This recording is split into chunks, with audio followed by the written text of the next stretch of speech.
Hello दोस्तों, आप सबों का द वर्ल्ड ऑफ कंपटीशन में स्वागत है। मैं बबलू कुमार, आपके परिवार का एक सदस्य। हम लोगों का फिजिक्स का सेगमेंट चल रहा था, जिसमें हम लोगों ने 5 क्लास कंप्लीट किया था और 5वां क्लास में हमने 100 क्वेश्चन का टेस्ट लिया था। आज छठा क्लास होने वाला है, जिसमें हम लोग 50 क्वेश्चंस का टेस्ट कराएंगे। याद रखेंगे, 301 से शुरू होगा। छठा क्लास हम लोग का शुरू हो रहा है। बिना समय को बर्बाद किए प्रश्न को अटेम्प्ट करना शुरू करते हैं। ट्रांसफार्मर जो है वो प्रयुक्त होता है, आपको पता होना चाहिए। एसी जो है, इसी को अप एंड डाउन करने के लिए तो एसी वोल्टेज का उपचयन और अपचयन करने के लिए ऑप्शन डी हो जाएगा। मोबाइल चार्जर होता है, बहुत अच्छा प्रश्न है। मोबाइल चार्जर होता है, ये एक अपचाई ट्रांसफार्मर होता है, अर्थात स्टेप डाउन ट्रांसफार्मर होता है, अपचाई ट्रांसफार्मर होता है। मोबाइल चार्जर होता है एक अपचाई ट्रांसफार्मर होता है, जिसको स्टेप डाउन कहते हैं, याद रखेंगे। अगला है, प्रत्यावर्ती धारा किसके लिए प्रयुक्त नहीं है? ऑप्शन आपके सामने में है। प्रत्यावर्ती धारा किसके लिए प्रयुक्त नहीं है? तो स्टोरेज बैटरी को चार्ज करने के लिए, याद रखेंगे। क्योंकि जो प्रत्यावर्ती धारा है वो बैटरी को चार्ज करने के लिए डीसी धारा का प्रयोग किया जाता है। बैटरी को चार्ज करने के लिए जो है डीसी धारा का प्रयोग किया जाता है, याद रखेंगे। तो यहाँ पर उत्तर हो जाएगा ऑप्शन ए। प्रत्यावर्ती धारा को दृष्टि धारा में परिवर्तित करने वाली जो युक्ति है उसको क्या कहते हैं? मतलब प्रत्यावर्ती धारा को, मतलब एसी को डीसी में जो कन्वर्ट करता है उसको हम लोग रेक्टिफायर कहते हैं। ऑप्शन नंबर बी हो जाएगा, एसी को डीसी में रेक्टिफायर करेगा। पृथ्वी के चुंबकीय क्षेत्र का कारण क्या है? पृथ्वी के चुंबकीय क्षेत्र का बहुत अच्छा प्रश्न है। जो पृथ्वी का चुंबकीय क्षेत्र का कारण क्या? ऑप्शन आपके सामने में है। अगर आपने भूक्रोट के अंदर का चक्रक धाराएं अटेम्प्ट किया है तो बिल्कुल सही है। अगला प्रश्न है, अतिचालक का लक्षण क्या है? अतिचालक का लक्षण क्या है? तो शून्य पारगम्यता। ऑप्शन नंबर सी हो जाएगा, शून्य पारगम्यता। किसी अतिचालक द्वारा प्राप्त अधिकतम ताप होता है। अधिकतम ताप कितना होता है? अगर आपने 133 केल्विन अटेम्प्ट किया है तो बिल्कुल सही है। किसी अतिचालक द्वारा प्राप्त अधिकतम तापमान होता है 133 केल्विन होता है।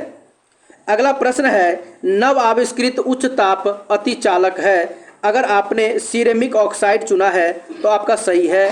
नव आविष्कृत उच्च ताप अतिचालक है सिरेमिक ऑक्साइड। अगला प्रश्न है, अर्धचालक की चालकता ताप पर, क्वेश्चन है, अर्धचालक की चालकता ताप पर होती है, जिसको 0 डिग्री केल्विन भी कहते हैं, तो शून्य हो जाएगा। किसी अर्धचालक में विद्युत चालन होता है। किसी अर्धचालक में जो विद्युत चालन होता है वो इलेक्ट्रॉन्स एवं होल्स दोनों के द्वारा होता है। इलेक्ट्रॉन्स और होल्स दोनों के द्वारा, ऑप्शन सी हो जाएगा इसका उत्तर। अगला प्रश्न है, किसी अर्धचालक का प्रतिरोध गर्म करने पर क्या होगा? गर्म करने पर उसका प्रतिरोध घट जाता है। किसी अर्धचालक का जो प्रतिरोध है गर्म करने पर घट जाता है। किसी अर्धचालक का प्रतिरोध गर्म करने पर घट जाता है। ऑप्शन बी हो जाएगा। परत क्वेश्चन है अगला, ध्यान समझेंगे।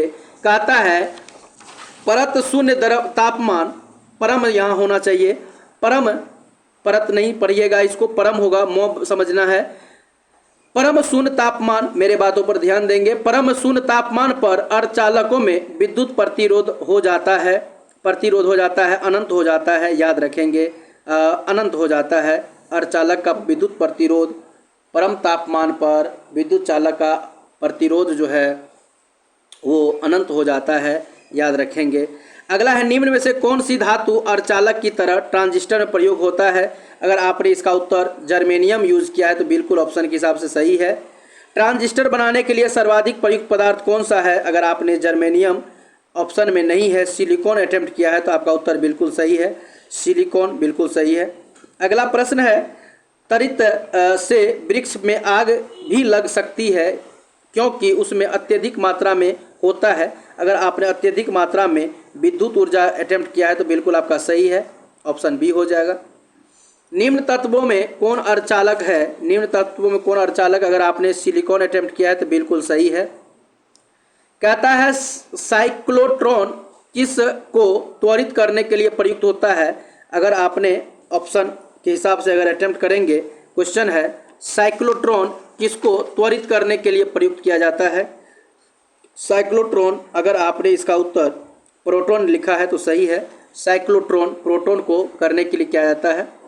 पेयजल में गामा उत्सर्जक समस्थानिक है या नहीं, इसकी पुष्टि निम्न में से किससे की जाती है? तो इसकी पुष्टि जो है प्रस्फुरन गणक से की जाती है, प्रस्फुरन गणक से की जाती है। ऑप्शन सी हो जाएगा। निम्न विकिरण प्रकार में से किस में सर्वाधिक ऊर्जा होती है? इसमें से किस में सर्वाधिक ऊर्जा होती है? अगर आपने इसका उत्तर एक्सरे चुना है तो बिल्कुल सही है, सर्वाधिक ऊर्जा होती है। सूर्य पर ऊर्जा का निर्माण होता है, बिल्कुल होता है, नाभिकीय संलयन से होता है, नाभिकीय संलयन से होता है, याद रखेंगे।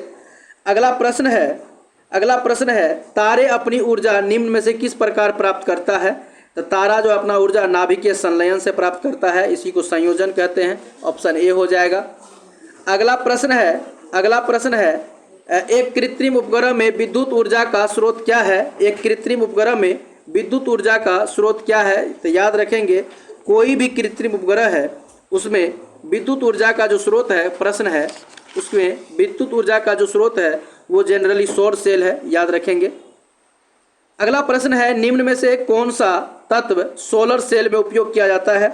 सोलर सेल में उपयोग किया जाता है। अगर आपने सिलिकॉन अटेम्प्ट किया है तो बिल्कुल सही है।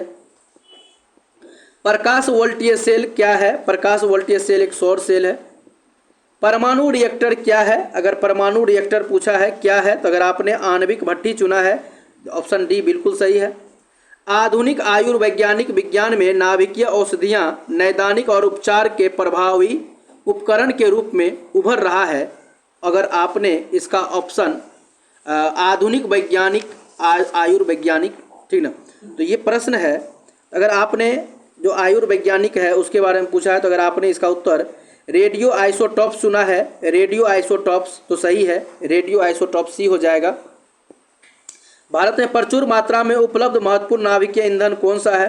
अगर आपने थोरियम चुना है तो बिल्कुल सही है। निम्न में से कौन सा परमाणु ईंधन की श्रेणी में नहीं आता है? कौन सा परमाणु ईंधन की श्रेणी में नहीं आता है? अगर आपने कैडमियम चुना है तो बिल्कुल सही है, कैडमियम परमाणु ईंधन की श्रेणी में नहीं आता है। अणुशक्ति से नहीं संबंधित खनिज को पहचानिए। अणुशक्ति से, अगर आपने इसका क्रोमियम चुना है तो बिल्कुल सही है, क्रोमियम अणुशक्ति संबंधित नहीं है, क्रोमियम। कौन सी ईंधन नहीं है? ऑप्शन आपके सामने में है। अगर आपने इसका उत्तर हीलियम चुना है तो बिल्कुल आपका उत्तर सही है। कौन सा ईंधन नहीं है? तो हीलियम जो है ईंधन नहीं है। निम्न में से किसका नाभिकीय ईंधन के रूप में प्रयोग नहीं किया जाता है? किसका नाभिकीय ईंधन के रूप में प्रयोग नहीं किया जाता? अगर आपने कैल्शियम चुना है तो बिल्कुल सही है, नाभिकीय ईंधन के रूप में कैल्शियम का प्रयोग नहीं किया जाता है, याद रखेंगे। किसका परमाणुीय ईंधन के रूप में प्रयोग नहीं किया जाता है? तो अगर आपने इसका उत्तर लेड चुना है तो बिल्कुल आपका उत्तर सही है, लेड हो जाएगा। न्यूक्लियर बम बनाने में निम्न में से किसका उपयोग किया जाता है? न्यूक्लियर बम बनाने के लिए यूरेनियम का प्रयोग किया जाता है, बी हो जाएगा ऑप्शन, याद रखेंगे। परमाणु बम का सिद्धांत आधारित है, अगर नाभिकीय विखंडन चुना है तो सही है, परमाणु बम नाभिकीय विखंडन पर आधारित है। हाइड्रोजन बम नाभिकीय संलयन पर आधारित है, नाभिकीय संलयन पर आधारित है, लेकिन यहाँ पर अनियंत्रित संलयन अभिक्रिया हो जाएगा, अनियंत्रित संलयन अभिक्रिया, अनियंत्रित संलयन ऑप्शन नंबर बी हो जाएगा। हाइड्रोजन बम विकसित किया गया, क्वेश्चन बहुत अच्छा है। अगर आपने एडवर्ड टेलर चुना है तो सही है, एडवर्ड टेलर के द्वारा विकसित किया गया था। अगला है यूरेनियम के रेडियोधर्मी विघटन का अंतिम उत्पाद है, अगर आपने सीसा चुना है तो बिल्कुल सही है। एक रेडियो एक्टिव पदार्थ का अर्ध आयु 4 माह है, इस पदार्थ की 3/4 के बारे में पूछा जाए तो हो जाएगा 8 महीने, याद रखेंगे। निम्नलिखित में से कौन सा एक रेडियो एक्टिव नहीं है? रेडियो एक्टिव नहीं है, ऑप्शन आपके सामने में है, कौन सा एक रेडियो एक्टिव नहीं है? अगर आपने इसका उत्तर जर्कोनियम चुना है, जर्कोनियम सही है, ऑप्शन डी हो जाएगा। कौन सा यूरेनियम समस्थानिक परमाणु ऊर्जा संयंत्र में बिजली उत्पादन में इस्तेमाल में किया जाता है? बिजली उत्पादन के लिए किया जाता है तो यूरेनियम 235 का यूज किया जाता है, ऑप्शन सी हो जाएगा। विद्युत उत्पादन करने के लिए कौन सी धातु का उपयोग किया जाता है? याद रखेंगे, विद्युत का उत्पादन करने के लिए यूरेनियम ऑप्शन ए हो जाएगा।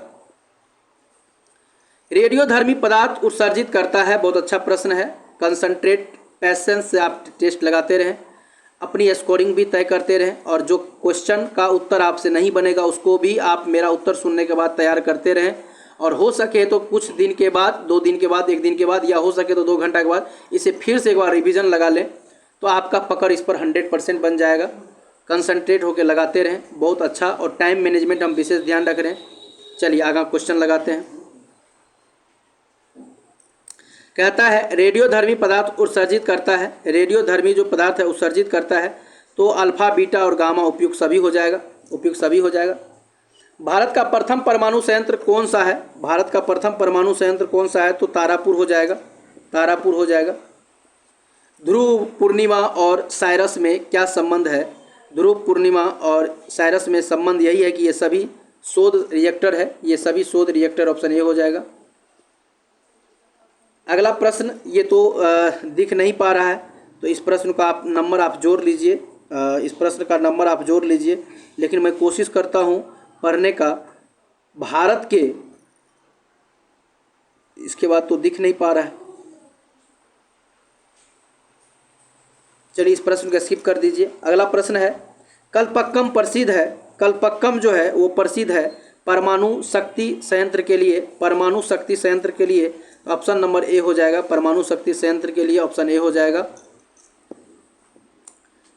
इंदिरा गांधी आणविक अनुसंधान केंद्र स्थित है, इंदिरा गांधी आणविक अनुसंधान केंद्र जो है वो तमिलनाडु में स्थित है, याद रखेंगे। इंदिरा गांधी आणविक अनुसंधान केंद्र, इंदिरा गांधी आणविक अनुसंधान केंद्र ये तमिलनाडु में स्थित है, याद रखेंगे। अगला प्रश्न है, भारत में भारी जल बनाया जाता है, बहुत अच्छा प्रश्न है। भारी जल जो है ट्रॉम्बे में बनाया जाता है, याद रखेंगे, ट्रॉम्बे में बनाया जाता है। अगला प्रश्न है